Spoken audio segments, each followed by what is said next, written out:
Here's a huge piece of potch and colour seam opal from Lightning Ridge. Great example of how the materials form and what it looks like as it comes out of the ground.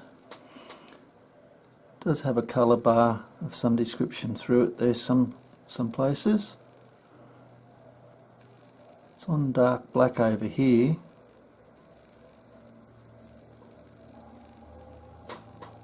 I've got $400 on it, but that's negotiable a little bit.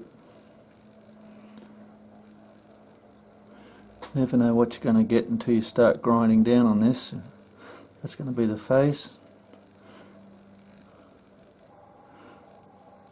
Great to carve an animal or something, perhaps.